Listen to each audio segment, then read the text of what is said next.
हाँ दोस्तों, अगर आप चाहते हैं इंडियन पोस्ट जीडीएस का फॉर्म फिलअप करना तो मत कीजिए फॉर्म फिलअप, क्योंकि नहीं आएगा आपका एडमिट कार्ड। और क्यों नहीं आएगा, क्या इसका प्रोसेस है, आज की क्लास में आपको हम सारे बताने वाले हैं। जो क्या इसका प्रोसेस है आगे का, और इसका क्या सिलेबस है, किस तरह से इसका परीक्षा लिया जाता है या नहीं, ये सभी डाउट आपको हम क्लियर करने वाले आज के वीडियो में। आप पूरा वीडियो जरूर देखिएगा। नमस्कार दोस्तों, मैं आर के सिंह आप सभी का स्वागत करते हैं आपके अपने YouTube channel accent math class पे।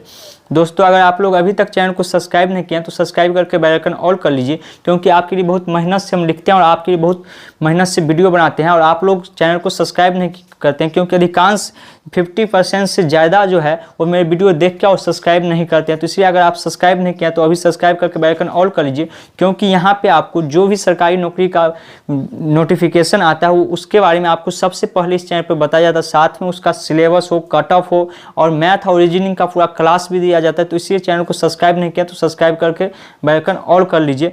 चलिए, क्या क्या प्रोसेस है आज इंडियन जीडीएस के बारे में बात करते हैं। जो कि इंडियन पोस्ट जीडीएस बिहार और महाराष्ट्र के लिए फॉर्म फिलअप हो रहा है। बिहार और महाराष्ट्र के लिए दो जगह के लिए फॉर्म फिलअप अभी हो रहा है, जिसका टोटल पोस्ट जो है 4368 यानी 4368 वैकेंसी इसका है, पोस्ट खाली है इसका।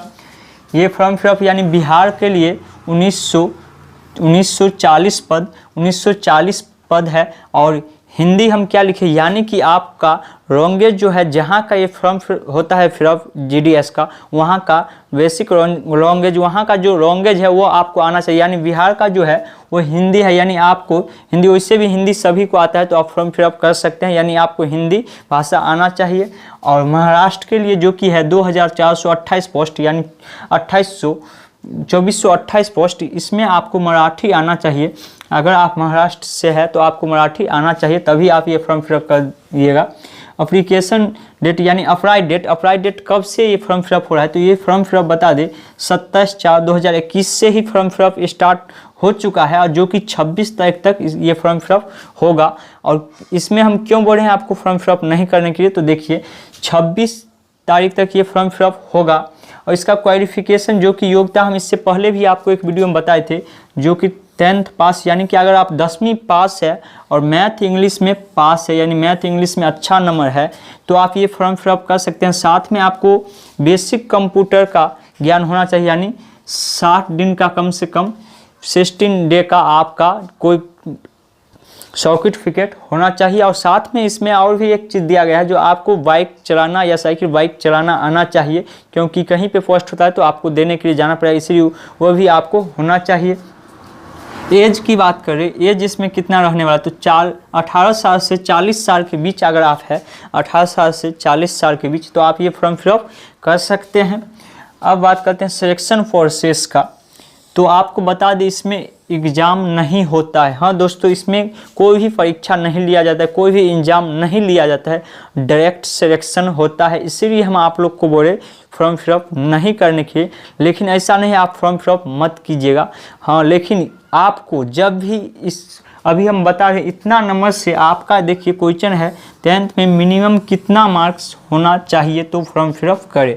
यानी अगर आपको 10th में कम से कम 60+ मार्क है, यानी फर्स्ट डिवीज़न जो बिहार बोर्ड के अनुसार, यहाँ पे आप लोग को, इसलिए हम बोले फॉर्म फिलअप नहीं करने के लिए। अगर आप स्टेट बोर्ड से है तो आपको वहाँ पे कम मार्क मिलता है, जो कि बिहार बोर्ड में आपको कम मार्क मिलता है। और अगर आप सीबीएसई बोर्ड से है तो आपको वहाँ पे ज़्यादा मार्क मिलता है। तो इसमें जो प्रोसेस में जो इसमें कोई परीक्षा नहीं होता, यानी एग्ज़ाम नहीं लिया जाता है, तो इसका फिर सिलेक्शन कैसे लिया जाता है, तो इसमें ऐसे इसका जो मार्क होता है 10th का, उसी के आधार पर आपको इसमें सिलेक्शन लिया जाता है। तो इसलिए अगर आप लोग से निवेदन है, अगर 60% से ऊपर मार्क है तभी ये फॉर्म फिलअप कर लीजिएगा। और इसमें कम से कम 80% वाले को ही सिलेक्शन लिया जाता है, लेकिन आप लोग अगर 60% है तभी फॉर्म फिलअप कर लीजिएगा। हो सकता है आपका हो जाए, क्योंकि ज़्यादा पोस्ट नहीं है। देख सकते हैं बिहार के लिए सिर्फ 1940 और महाराष्ट्र के लिए 2428 पोस्ट है, और कितना स्टूडेंट है, बहुत ज़्यादा है। तो इसीलिए आपको कम से कम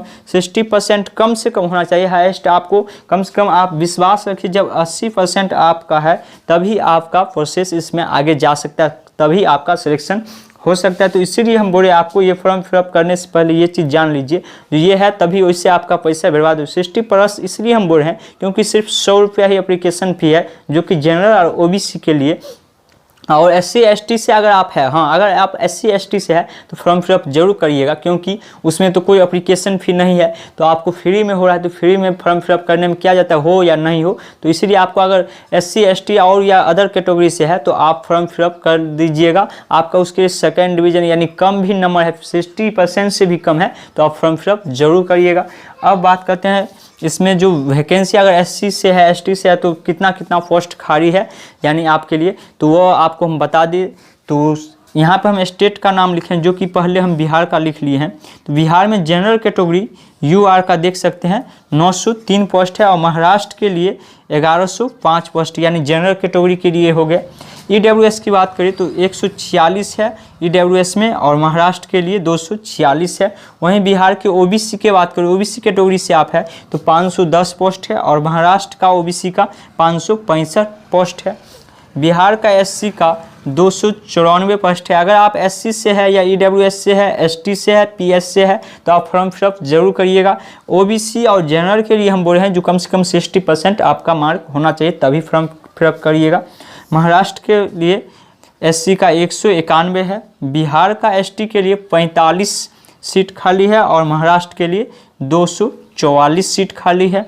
वहीं पर बिहार के PH के लिए 42 सीट है, और महाराष्ट्र के लिए 77 सीट है। इतना यानी कि टोटल बिहार के लिए 1940 और महाराष्ट्र के लिए 2428 पोस्ट खाली है।